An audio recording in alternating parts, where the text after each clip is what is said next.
ठीक, अब यहाँ पर देखते हैं, उधर देख लिया ना, अब यहाँ देखते हैं ये जो इंक्लाइंड प्लेन है नहीं चलता तो ब्लॉक रखते तो स्लिप करता। अब क्वेश्चन ये है कि इस इंक्लाइंड प्लेन को कितना एक्सेलरेशन दे दें कि ये जो ब्लॉक है वो वहीं पर रुका रहे, मतलब इसी के ऊपर रुका रहे, स्लिप ना करे। तो साथ साथ चलेंगे सब, रिस्क लिया जा सकता है चला करके, लेकिन क्या ज़रूरत है, क्लियर ना। कैप के साथ ले सकते हैं रिस्क, जैसे ये है, अब ऐसे रखते तो हो जाएगा। अब ऐसे देखिए नहीं गिर रहा है ना, अभी अभी अभी गिर रहा था, अब जो है नहीं गिर रहा, क्लियर ना। तो कितना एक्सेलरेशन इसको दे दें कि ये इसके ऊपर बिना स्लीप किए साथ साथ आगे की तरफ बढ़ता रहे। देखिए, अच्छा अगर इसी पूरे सीन को अगर ग्राउंड से देखेंगे तो दोनों साथ साथ चलता दिखेगा, अगर बाहर से देखेंगे तो दोनों साथ साथ चलता दिखेगा। लेकिन अगर ऑब्जर्वर ग्राउंड पर ना होकर के अगर इसी पर बैठ जाए तो अब वो क्या देखेगा, हम भी रेस्ट में, जिसके ऊपर बैठे वो भी रेस्ट में, और जिसको हम देख रहे हैं वो भी रेस्ट में, क्योंकि क्वेश्चन में ऐसा बोल रहा है कि ये स्लीप नहीं कर रहा है। और जब ये स्लीप नहीं कर रहा है तो इसके रिस्पेक्ट में ये भी रेस्ट में होगा। और हमें पता है कि जब कोई ब्लॉक नहीं चलता है तो नेट फोर्स जीरो होता है, जितना इधर फोर्स उतना इधर फोर्स, जितना इधर फोर्स उतना, क्लियर।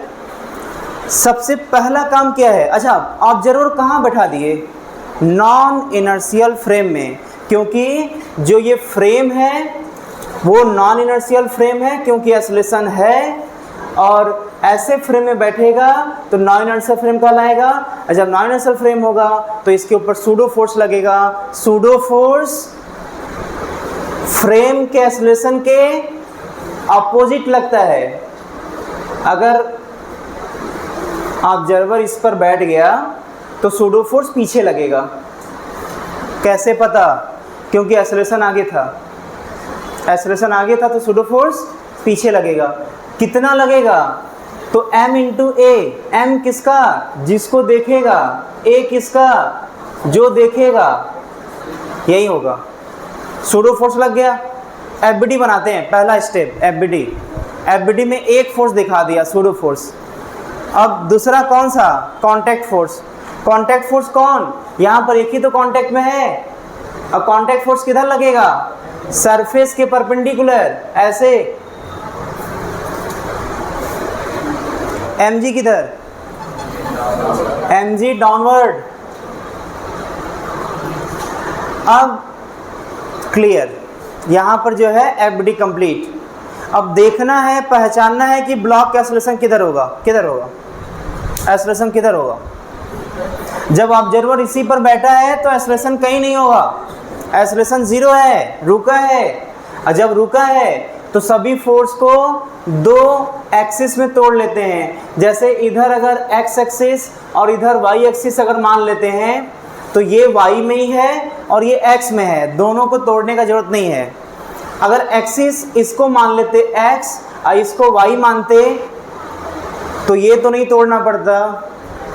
अरे ये है ना ब्लॉक, इधर अगर एक्स मानते इधर वाई मानते तो नॉर्मल को तो नहीं तोड़ना पड़ता, लेकिन MA को भी तोड़ना पड़ता और MG को भी तोड़ना पड़ता।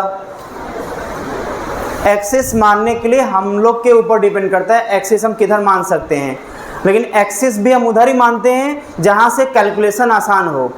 अगर ऐसा मानते एक्सिस तो दो फोर्स को तोड़ना पड़ता, हम ऐसा एक्सिस मान लिए तो केवल एक फोर्स को तोड़ना पड़ेगा, क्योंकि ये पहले से वाई में है, ये पहले से ही एक्स में है। अच्छा ये थीटा है तो ये भी क्या होगा, हाँ ये थीटा होगा। और जब ये थीटा होगा, ये 90 माइनस थीटा होगा तो ये थीटा होगा। अब बताइए नॉर्मल का कंपोनेंट थीटा की तरफ क्या होगा, n cos थीटा, और इस डायरेक्शन में कितना होगा, n sin थीटा। जो टूट गया वो नहीं ध्यान देना है, अब इसको और इसको ध्यान देना है। अच्छा ब्लॉक किधर चल रहा है, ब्लॉक किधर चल रहा है, रेस्ट में है, तो जितना आगे फोर्स लगेगा उतना पीछे फोर्स लगेगा, और जितना ऊपर फोर्स लगेगा उतना नीचे फोर्स लगेगा। अब दोनों बैलेंस करेंगे, इसको भी बैलेंस करेंगे, आंसर आ जाएगा। इसको बैलेंस करिए, कितना आ रहा है? n sin थीटा किसके बराबर? ma। n cos थीटा किसके बराबर?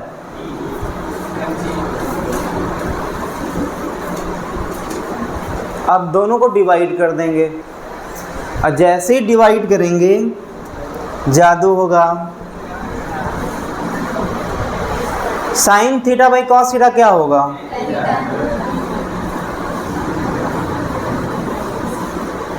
क्या चाहिए था? ए। जी को मल्टीप्लाई कर देंगे तो कितना आ गया? यहाँ से एक्सलेशन आ गया जी टेन थीटा। हो सके तो ये बड़ा फेमस क्वेश्चन है, इसलिए मत याद करिए, कोई बात नहीं है भाई, जी टेन थीटा।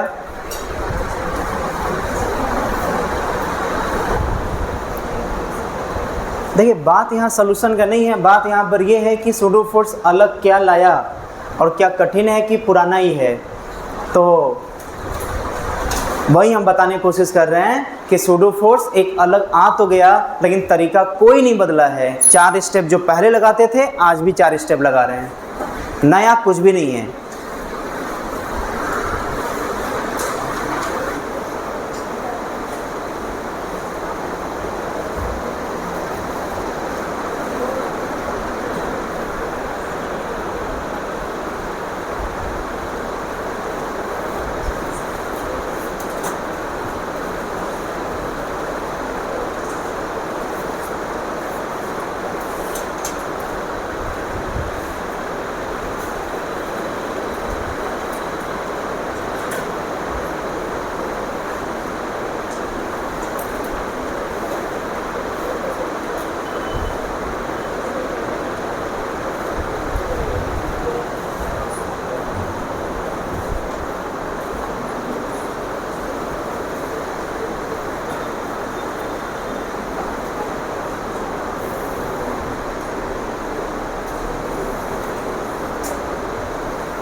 हो गया। अब इसमें हम पुराने तरीके सॉल्व करते हैं, उससे क्या होगा देखते हैं। ब्लॉक है, ब्लॉक का एफबीडी बनाएंगे, नॉर्मल ऊपर आएगा, एमजी नीचे आएगा, और ये स्टेप क्लियर हो गया। अब देखना है, पहचाना है ब्लॉक का एक्सेलरेशन किधर होगा। अगर ग्राउंड के रिस्पेक्ट में देखेंगे तो इसका एक्सेलरेशन आगे की डायरेक्शन में होगा, ऐसे होगा। एफबीडी कंप्लीट, देखना पहचानना था वो भी कंप्लीट, आगे की तरफ होगा। तीसरा, सभी फोर्स को एक्सेलरेशन के डायरेक्शन में ब्रेक करेंगे और उसके परपेंडिकुलर। तो हमें पता है कि ये थीटा होगा, इधर n cos थीटा, इधर n sin थीटा। ये ब्लॉक किधर चल रहा है? हॉरिजॉन्टल में, तो वर्टिकल फोर्स क्या होगा? बैलेंस होगा। तो n cos थीटा किसके बराबर? n cos थीटा mg के बराबर। और जो आगे की तरफ एक्सेलरेशन a है वो इक्वेशन बनाएंगे, तो फोर्स F बराबर m इंटू ए। यहाँ सूडो फोर्स नहीं लगा रहे हैं, ये पुराना तरीका है। F बराबर मतलब n sin theta is equal to m mass into acceleration. क्या वही इक्वेशन मिला क्या जो पहले था? अभी भी वही इक्वेशन मिल रहा है जो पहले मिल रहा था सूडो फोर्स वाले से। ये भी तरीका है।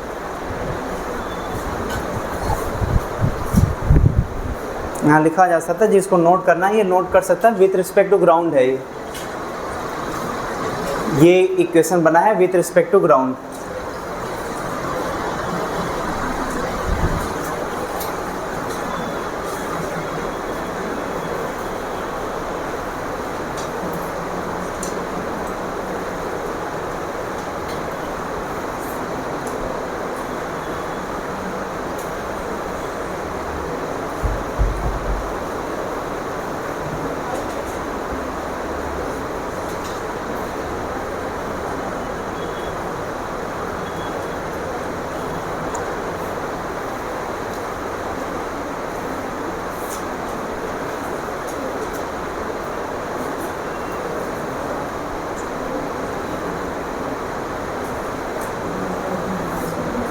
उसी क्वेश्चन में find normal force on block by surface, surface के द्वारा ब्लॉक पर कितना नॉर्मल फोर्स लगेगा।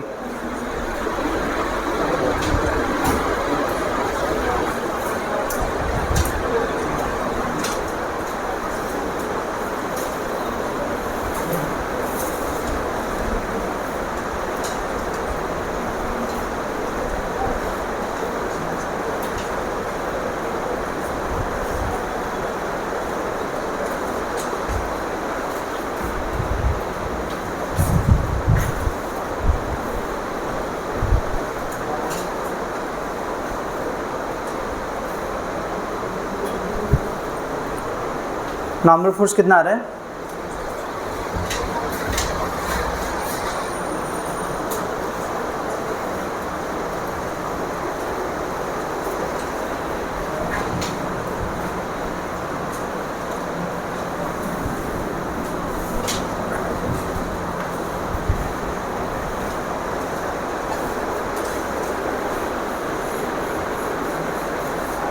कितना यार?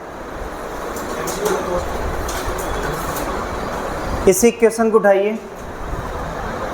यहीं से नॉर्मल आ जाएगा।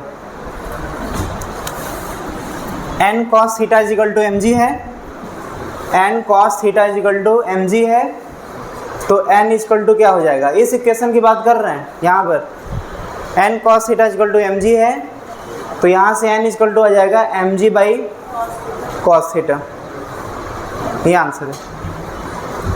नॉर्मल फोर्स पूछेगा तो यही आंसर आएगा। थोड़ा फेमस क्वेश्चन है, चांसेस भी रहता है आने का, बिल्कुल ट्रेडिशनल टाइप का है।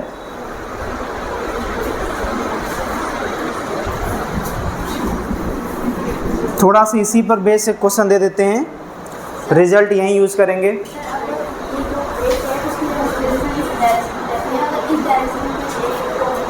वहाँ भी एक क्वेश्चन पूछता है, वहाँ बोलता है कितने एक्सेलरेशन से दें कि वो फ्री फॉल करे, मिनिमम कितना एक्सेलरेशन हो कि फ्री फॉल करे। क्या रहेगा?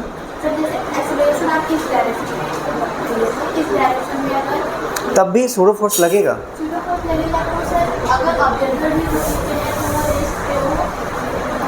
हाँ वो तो मतलब ब्लॉक नहीं रेस्ट में होगा, फ्रेम तो रेस्ट में हो जाएगा, बाकी सूडो फोर्स जिधर लगना चाहिए उधर लगेगा।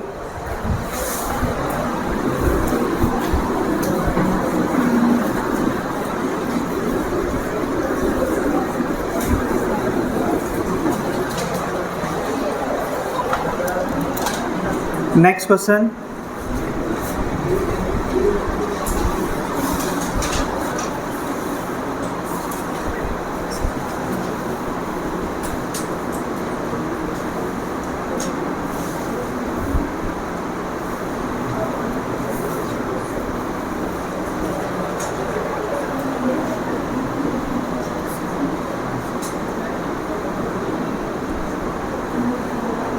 अभी एक्सेलरेशन पूछ रहे थे, अब फोर्स पूछ रहे हैं।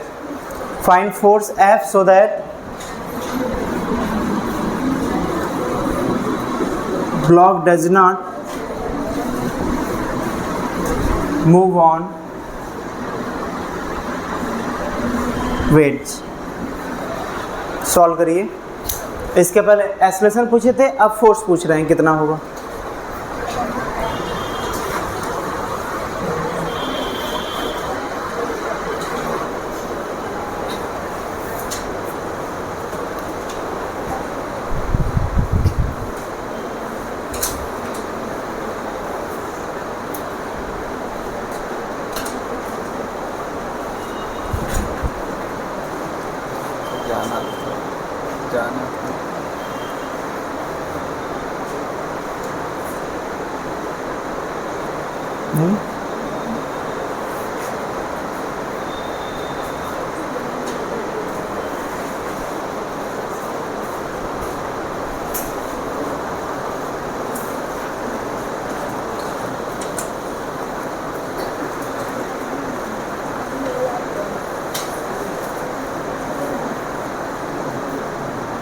कितना रहा है?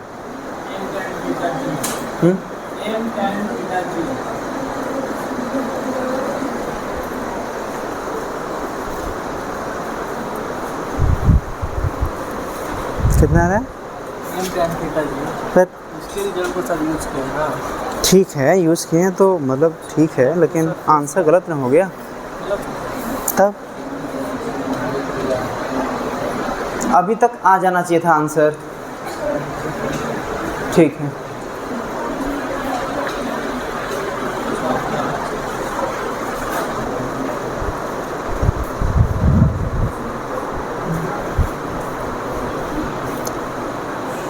ठीक है।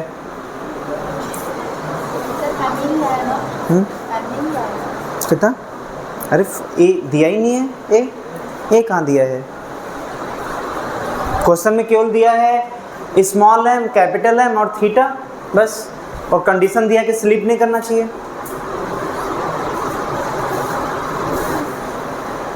पुराना बात याद करिए हमारा कि दोनों एक्सेलरेशन जब सेम होता है तो दोनों ब्लॉक एक ब्लॉक बन जाता है।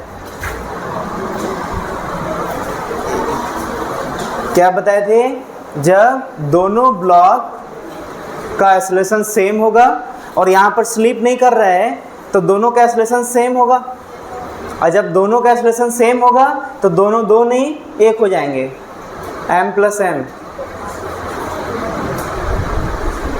मतलब ये दोनों दो ब्लॉक नहीं होंगे, अब एक ब्लॉक हो जाएंगे, क्योंकि दोनों का एक्सेलरेशन क्या है?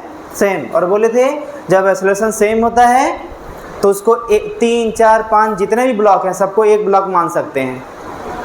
तो टोटल मास कितना? m plus M. फोर्स कितना? वही तो निकालना है। एक्सेलरेशन कितना? तो इसको ना स्लिप करने के लिए एक्सेलरेशन कितना? ना स्लिप करने के लिए एक्सेलरेशन कितना? g tan theta. और हमें पता है F बराबर m a, F बराबर m a, वही तो पूछ रहा है, F बराबर m a। आंसर। क्या दिमाग लगाना था इसमें?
आ गया?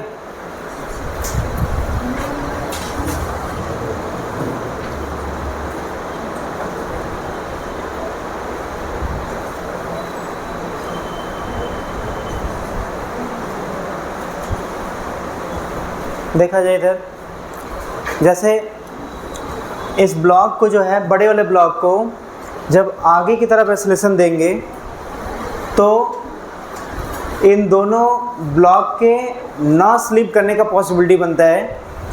और ऐसा हम लोग करते हैं कि जब दोनों ब्लॉक का स्टडी करना है और वो दोनों ब्लॉक बड़े ब्लॉक पर है और बड़े ब्लॉक का एक्सेलरेशन पूछ रहा है, तो एक्सेलरेशन का दो पॉसिबिलिटी है, या तो एक्सेलरेशन हम इधर मान सकते थे या तो इधर मान सकते थे।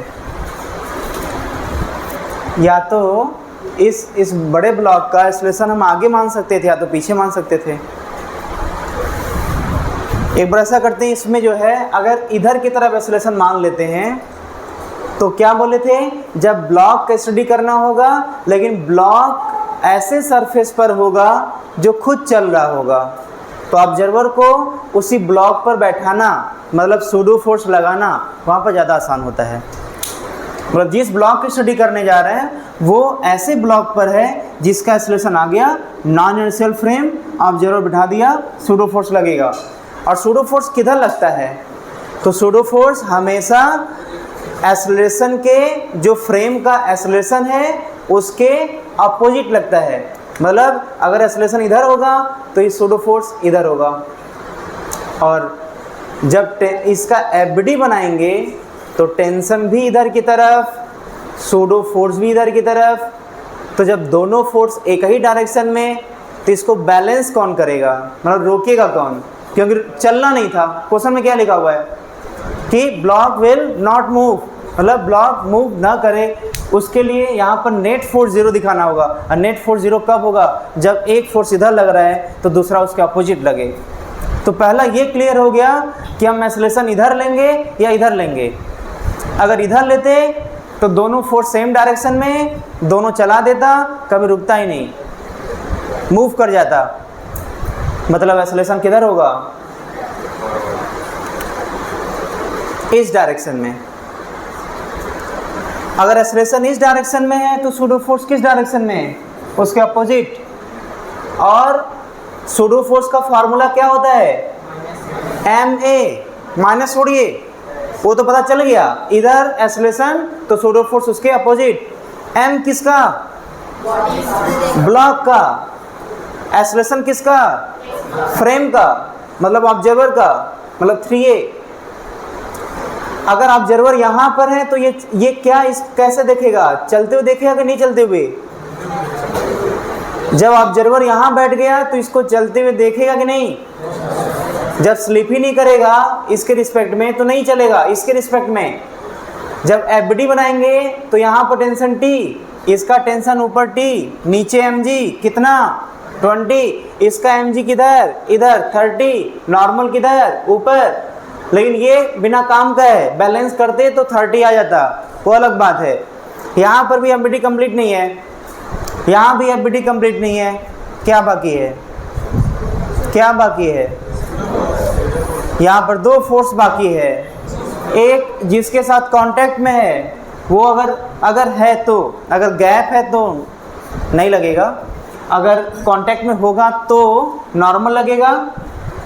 और इधर की तरफ सूडो फोर्स लगेगा, मास इनटू एक्सेलरेशन। और कह रहे सर अगर ये नहीं भी संपर्क में आएगा, कांटेक्ट में आएगा तो अब आ जाएगा, कैसे पता।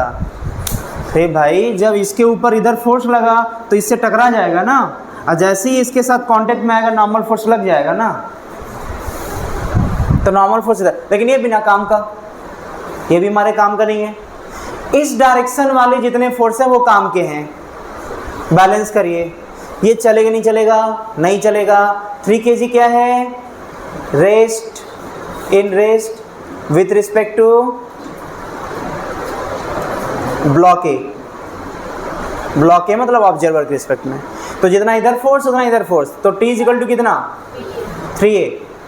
ये भी नहीं चल रहा है तो जितना ऊपर फोर्स उतना नीचे फोर्स, तो T इक्वल टू बस T इक्वल टू 20। इसको यहाँ पर पटक देंगे, आ जाएगा एक्सेलरेशन। कितना आया? 20/3 मीटर पर सेकंड स्क्वायर। जल्दी से नोट करिए। सूडो फोर्स का जो जो यूज हो सकता था करवा दिया। 4-5 क्वेश्चन करवाया सूडो फोर्स पर, ये बताने के लिए कि सूडो फोर्स क्यों इम्पोर्टेंट है और कब लगाना है।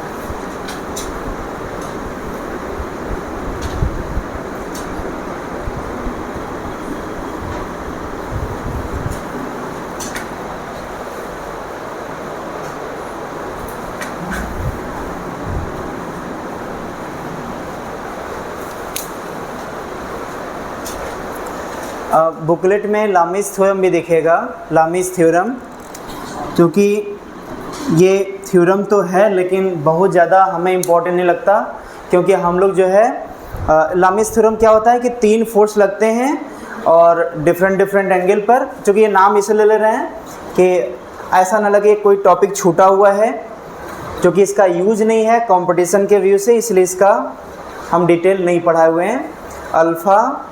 अल्फ़ा बीटा गामा, ये बुकलेट में जो पढ़ना पढ़ लीजिएगा, लेकिन क्वेश्चन नहीं अटकने वाला। जितना हम पढ़ा चुके हैं इसमें होता क्या है कि टोटल फोर्स मिल करके नेट फोर्स 0 होता है। अगर ऐसा है तो यहाँ पर अकॉर्डिंग टू लामिस थ्योरम क्या इक्वेशन बनता है? F1 by sine alpha, F2 by sine beta और F3 बाई साइन गामा, ये सब बराबर होते हैं। लेकिन अगर ये सब बराबर कब होंगे? जब तीनों का नेट फोर्स मिल करके क्या होगा? 0 होगा, तभी ऐसा होगा। लामिस थ्योरम तभी लगता भी है और होता ये है, लेकिन बिना इसके जाने क्वेश्चन एक भी नहीं रुकने वाला, इसलिए ना ये बताए ना इस पर क्वेश्चन करवाए। क्लियर ना? क्योंकि हम लोग क्या सीखे हैं इसके बदले में कि अगर कोई ब्लॉक पर नेट फोर्स 0 है तो 2 एक्सिस मान करके सभी फोर्स को x में तोड़ना है, सभी